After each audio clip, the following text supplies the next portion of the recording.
ಈಗ ಸುದ್ದಿಗಳನ್ನು ವಿವರವಾಗಿ ನೋಡ್ತಾ ಹೋಗೋಣ. ಎಲೆಕ್ಷನ್ ಹತ್ತಿರ ಬರ್ತಾ ಇದ್ದಂತೆಯೇ ಕೇರಳದ ಮುಖ್ಯಮಂತ್ರಿ ಮಲಯಾಳಂ ಭಾಷೆ ಕಡ್ಡಾಯ ಅನ್ನುವಂಥ ಅಸ್ತ್ರವನ್ನು ಪ್ರಯೋಗ ಮಾಡಿದ್ದಾರೆ. ಶಾಲೆಗಳಲ್ಲಿ ಪ್ರಥಮ ಭಾಷೆಯಾಗಿ ಮಲಯಾಳಮನ್ನು ಕಡ್ಡಾಯವಾಗಿ ಕಲಿಸಬೇಕು ಅನ್ನುವಂತಹ ನಿಯಮವನ್ನು ರೂಪಿಸೋದಕ್ಕೆ ಹೊರಟಿದ್ದಾರೆ. ಆದರೆ ಇದು ಕಾಸರಗೋಡಿನಲ್ಲಿರುವಂತಹ ಕನ್ನಡಿಗರ ಮೇಲಿನ ಮಲಯಾಳಂ ಹೇರಿಕೆ ಅನ್ನುವಂಥದ್ದು ಕರ್ನಾಟಕದ ನಿಲುವು, ಕನ್ನಡಿಗರ ನಿಲುವು, ಕಾಸರಗೋಡಿನ ಕನ್ನಡಿಗರ ನಿಲುವು ಕೂಡ ಇದೇ ಆಗಿದೆ. ಹೀಗಾಗಿ ಆಕ್ರೋಶ ಭುಗಿಲೆದ್ದಿದೆ. ಮುಖ್ಯಮಂತ್ರಿ ಸಿದ್ದರಾಮಯ್ಯನವರು ಈಗಾಗಲೇ ಕೇರಳದ ಮುಖ್ಯಮಂತ್ರಿಗೆ ಪತ್ರ ಬರೆದು ಮನವಿಯನ್ನು ಮಾಡಿದರೂ ಕೂಡ ಪಿಣರಾಯಿ ಸರ್ಕಾರ ತಲೆ ಕೆಡಿಸಿಕೊಂಡಿಲ್ಲ. ಹೀಗಾಗಿ ಕಾಸರಗೋಡಿನಲ್ಲಿ ಐತಿಹಾಸಿಕ ಕಾರ್ಯಕ್ರಮ ನಡೆಸೋದಕ್ಕೆ ರಾಜ್ಯ ಸರ್ಕಾರ ಚಿಂತನೆ ಮಾಡ್ತಾ ಇದೆ. ಹೋರಾಟ ಪ್ರಾರಂಭ ಮಾಡ್ತೀವಿ. ಪತ್ರಗಳನ್ನ ಬರೆದ್ರೆ ಸಾಕಾಗೋದಿಲ್ಲ. ಸಿದ್ದರಾಮಯ್ಯ ಹೇಳಿದ್ರ ಕೇರಳ ಸರ್ಕಾರ ನಮ್ಮ ಒಪಿನಿಯನ್ ಪ್ರಶ್ನೆ ಅಲ್ಲ, ಇದು ಕನ್ನಡದ ಪ್ರಶ್ನೆ. ಚುನಾವಣೆ ಹೊಸ್ತಿಲಲ್ಲಿರೋ ಕೇರಳ ಸರ್ಕಾರ ಬಲವಂತವಾಗಿ ಕನ್ನಡಿಗರ ಮೇಲೂ ಮಲಯಾಳಂ ಹೇರಲು ಹೊರಟಿರೋ ನಿರ್ಧಾರದ ವಿರುದ್ಧ ಇಡೀ ಕರ್ನಾಟಕ ಸೆಟೆದು ನಿಂತಿದೆ. ಕೇರಳ ಸಿಎಂ ಪಿಣರಾಯಿ ವಿಜಯನ್ ನಿರ್ಧಾರದಿಂದ ಗಡಿನಾಡಲ್ಲಿ ಕನ್ನಡಕ್ಕೆ ಬಂದಿರೋ ಕುತ್ತು ನಿವಾರಣೆ ಸವಾಲಾಗಿದೆ. ಒಂದೆಡೆ ವಿಪಕ್ಷಗಳ ಸಿಟ್ಟು, ಮತ್ತೊಂದೆಡೆ ಜನರ ಆಕ್ರೋಶದಿಂದ ಬಚಾವಾಗಲು ಈಗ ರಾಜ್ಯ ಸರ್ಕಾರ ಹೊಸ ದಾಳ ಬುರುಳಿಸಿದೆ. ಕಾಸರಗೋಡನ್ನು ಕರ್ನಾಟಕದ ಸಾಂಸ್ಕೃತಿಕ ಭಾಗವಾಗಿಸಲು ಸಿಎಂ ಸಿದ್ದರಾಮಯ್ಯ ಸಜ್ಜಾಗಿದ್ದಾರೆ. ಇದಕ್ಕಾಗಿ ಈಗಾಗಲೇ ಸಿಎಂ ಸಿದ್ದರಾಮಯ್ಯ ತಾತ್ವಿಕ ಒಪ್ಪಿಗೆಯನ್ನು ನೀಡಿದ್ದಾರೆ.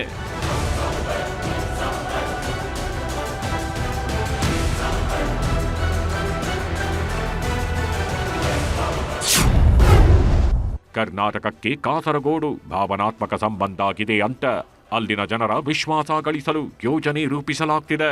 ಅದರಂತೆ ಕಾಸರಗೋಡಿಗೆ ಕನ್ನಡ ರಾಜ್ಯೋತ್ಸವಕ್ಕೆ ಅನುದಾನ ನೀಡುವುದು, ರಾಜ್ಯ ಪ್ರಶಸ್ತಿಯಲ್ಲಿ ಕಾಸರಗೋಡು ಕನ್ನಡಿಗರ ಪರಿಗಣನೆ ಮಾಡುವುದು, ಈ ಮೂಲಕ ಕರ್ನಾಟಕದ ಸಾಂಸ್ಕೃತಿಕ ಭಾಗ ಅಂತ ಸಂದೇಶ ನೀಡಲು ನಿರ್ಧರಿಸಲಾಗಿದೆ. ಅಲ್ಲದೆ ಕಾಸರಗೋಡಿಗೆ ತೆರಳಿ ಅಲ್ಲೇ ಈ ಬಗ್ಗೆ ಘೋಷಣೆ ಮಾಡೋ ಸಾಧ್ಯತೆ ಇದೆ. ಕೇರಳ ಸಿಎಂಗೆ ಸಿಎಂ ಸುದೀರ್ಘ ಪತ್ರ. ಕೇರಳದ ಕಾಸರಗೋಡಿನಲ್ಲಿ ಕನ್ನಡಿಗರಿಗೆ ಅನ್ಯಾಯವಾಗ್ತಿರೋದ್ರ ಬಗ್ಗೆ ಕೇರಳ ಸಿಎಂಗೆ ಸಿದ್ದರಾಮಯ್ಯ ಸುದೀರ್ಘ ಪತ್ರ ಬರೆದಿದ್ದಾರೆ. ಇನ್ನು ಪತ್ರದಲ್ಲಿ ಏನಿದೆ ಅನ್ನೋದನ್ನು ನೋಡೋದಾದ್ರೆ, ಕನ್ನಡ ಮಾಧ್ಯಮ ಶಾಲೆಗಳಲ್ಲಿ ಮಲಯಾಳಂ ಕಡ್ಡಾಯ ಪ್ರಥಮ ಭಾಷೆ ಮಾಡಿದ್ದೀರಿ. ಈ ಮಸೂದೆಯ ಬಗ್ಗೆ ನನ್ನ ಗಂಭೀರ ಕಳವಳವನ್ನು ತಿಳಿಸಲು ಬಯಸುತ್ತೇನೆ. ಭಾಷಾ ಅಲ್ಪಸಂಖ್ಯಾತ ಸಮುದಾಯಗಳಿಗೆ ಭಾಷೆ ಕೇವಲ ಶೈಕ್ಷಣಿಕ ಆಯ್ಕೆಯಲ್ಲ, ಅದು ಗುರುತು, ಘನತೆ, ಪ್ರತೀಕ ಆಗಿರುತ್ತೆ.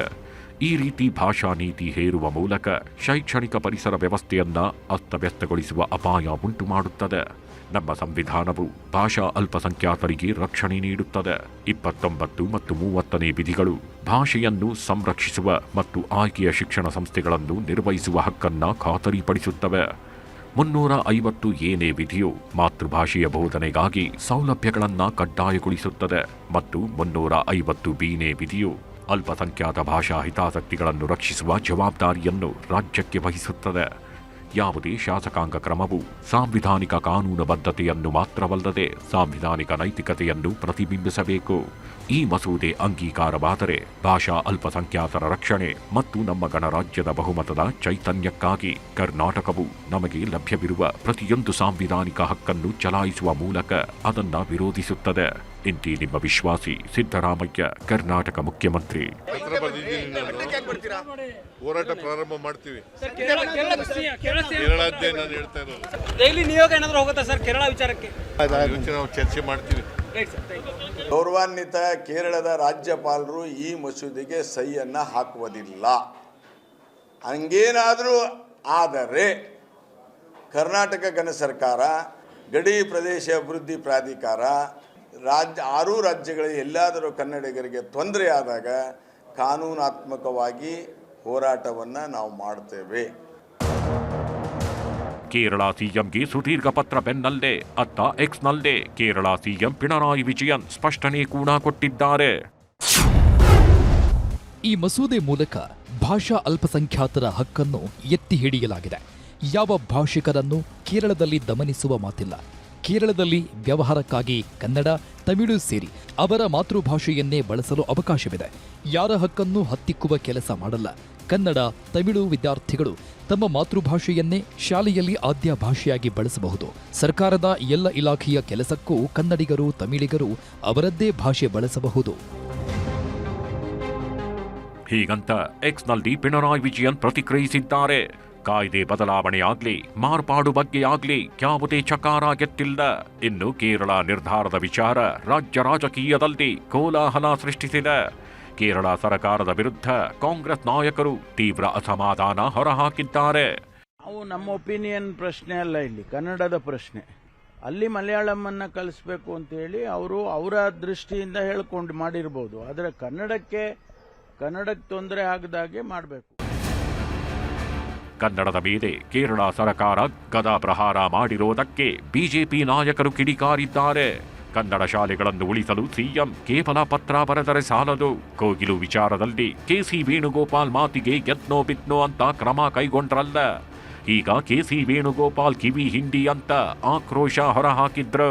ಕೇವಲ ನಿಮ್ಮ ಹೇಳಿಕೆ ಪತ್ರಗಳನ್ನ ಬರೆದ್ರೆ ಸಾಕಾಗೋದಿಲ್ಲ. ನಿಮ್ಮ ಕೆಸಿ ವೇಣುಗೋಪಾಲ್ ಅವರ ಕಿವಿಯನ್ನ ಹಿಂಡಿ ಯಾವುದೇ ರೀತಿ ಕನ್ನಡಿಗರಿಗೆ ಅನ್ಯಾಯ ಆಗಬಾರ್ದು. ಕೇರಳದಲ್ಲಿರುವಂತಹ ಕನ್ನಡ ಶಾಲೆಯನ್ನ ರಕ್ಷಣೆ ಮಾಡುವಂಥದ್ದಾಗ್ಲಿ, ಕೇರಳದಲ್ಲಿರ್ತಕ್ಕಂಥ ಕನ್ನಡ ಶಾಲೆಗಳ ಮೇಲೆ ಮಲಯಾಳಂ ಭಾಷೆ ಹೇರುವಂಥದ್ರಲ್ಲಿ ಯಾವುದಕ್ಕೂ ಕೂಡ ಅವಕಾಶನ ಕೊಡಬಾರ್ದು. ಅದೇ ಹೇಳ್ತಾರೆ ಅಂಡರ್ಸ್ಟ್ಯಾಂಡಿಂಗ್. ಅದು ಯಾರ ಆತರ ಆಗಲ್ಲ. ಅವ್ರು ಹೆಂಗ್ ಹೇಳಿದ್ರು ಹಂಗ ಹೇಳಿದ್ರ ಬುಲ್ಡೋಜರ್ ಸರ್ಕಾರ ಕರ್ನಾಟಕದಲ್ಲಿ ಅಂದ್ರು. ಸಿದ್ದರಾಮಯ್ಯ ಬುಲ್ಡೋಜರ್ ಅಂತ ಹೇಳಿದ್ರ ಕೇರಳ ಸರ್ಕಾರನ ಬುಲ್ಡೋಜರ್ ಅಂತ ಹೇಳಿದ್ರ ಯಾಕೆ ಹೇಳಿಲ್ಲ? ಖಾರ ಅಲ್ಲ, ಉಪ್ಪು ಖಾರ ಎರಡು ಸೇರ್ಸ್ ಹಾಕ್ಬೇಕು, ಅವಾಗೇ ಅವ್ರು ಭಯ ಬಿಡೋದು. ಶಾಶ್ವತವಾದಂಥ ಒಂದು ರೇಖೆ ಎಲ್ಲಿವರೆಗೆ ಹಾಕುವುದಿಲ್ಲ. ಕೇರಳ ಸರ್ಕಾರ ಏನು ಇವತ್ತು ಮಾಡಿದೆ, ಇದು ತಪ್ಪು ಮಾಡಿದೆ. ಅದನ್ನು ಪ್ರತಿಭಟನೆಯಿಂದ ರಾಜ್ಯ ಸರ್ಕಾರ ಮಾಡಬೇಕು. ಭಾಷಾ ವಿಚಾರದಲ್ಲಿ ಕನ್ನಡಿಗರ ಮೇಲೆ ಸದಾ ಒಂದಿಲ್ಲೊಂದು ರೀತಿಯ ದೌರ್ಜನ್ಯ ನಡೀತಲೇ ಇದೆ. ಒಂದೆಡೆ ಹಿಂದಿ ಹೇರಿಕೆ, ಮತ್ತೊಂದೆಡೆ ಸುತ್ತಮುತ್ತಲ ರಾಜ್ಯಗಳ ಭಾಷಾ ವ್ಯಾಮೋಹ ಕನ್ನಡ ಭಾಷೆಯ ಮೇಲೆ ವ್ಯತಿರಿಕ್ತ ಪರಿಣಾಮ ಸೃಷ್ಟಿಸಿರೋದು ಸುಳ್ಳಲ್ಲ.